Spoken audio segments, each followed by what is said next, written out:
Bien, je m'appelle Ludovic et je travaille ici depuis 6 ans à peu près.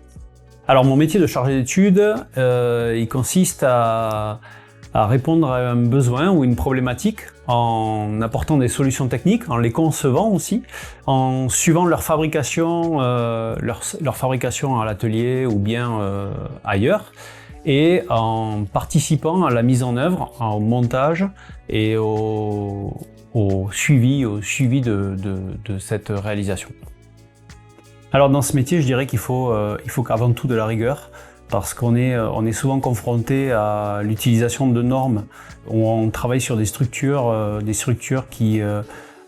sur lesquelles peuvent évoluer des personnes ou des structures dont la rupture, par exemple, pourrait entraîner de graves dommages. Donc ça, c'est quelque chose qui est essentiel. Ensuite, je dirais qu'il faut aussi de la curiosité, parce que il y a des activités sur lesquelles on travaille sur des machines qui ont un certain âge, plusieurs dizaines d'années, et pour lesquelles les choix techniques qui ont été faits à l'époque ont toujours une explication. Et c'est vrai qu'il faut prendre le temps de rechercher, de se poser les questions et pas forcément de dire mais c'était nul avant et nous ce qu'on apporte comme solution aujourd'hui c'est bien meilleur.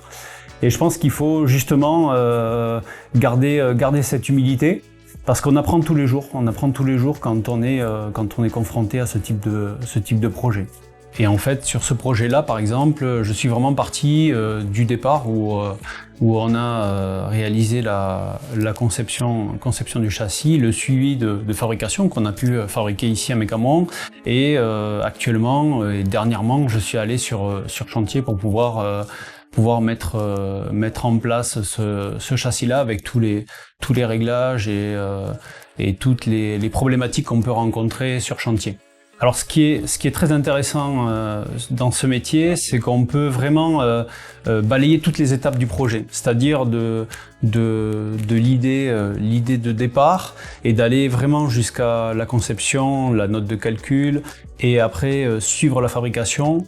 Qu'on peut faire à Mécamon ou pas, et ensuite aller sur chantier et vraiment mettre le bleu, enfiler les gants, le casque, les lunettes et puis participer pleinement au montage et au réglage quand c'est nécessaire, et vraiment aller jusqu'à la dernière étape du projet. L'ambiance de travail elle est quand même relativement bonne. Je dirais Mécamon, ne serait-ce qu'au bureau d'études par exemple, là où je passe quand même une grosse partie de mon temps, c'est très convivial. On travaille dans un open space, on n'est pas très nombreux et on a quand même on va dire une ambiance très très agréable. Ce que j'apprécie le plus, c'est le fait que l'entreprise est à une taille très humaine. C'est-à-dire que c'est une petite entreprise, on est un service de bureau d'études qui travaille conjointement avec nos équipes en atelier, nos équipes au montage, toute la partie administrative, nos chargés d'affaires. Et je dirais qu'il y a une bonne synergie dans l'entreprise parce que de par sa taille et de par la nature des projets sur lesquels on intervient.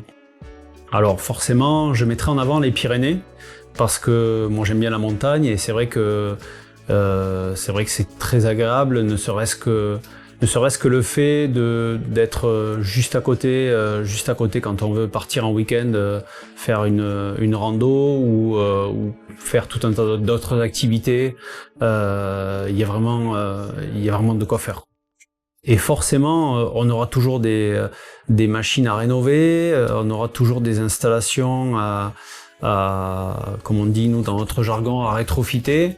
Et forcément, ce métier, il a de l'avenir. Alors, mon avenir, je dirais qu'à Mécamon, j'ai encore beaucoup de choses à apprendre, notamment sur l'activité qui me tient à cœur actuellement, l'activité microcentrale.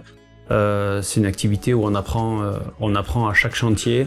Chaque installation est différente et il y a beaucoup d'installations qui ont un certain âge et qui nous permettent de voir qu'en fait des choix techniques, il y en a énormément.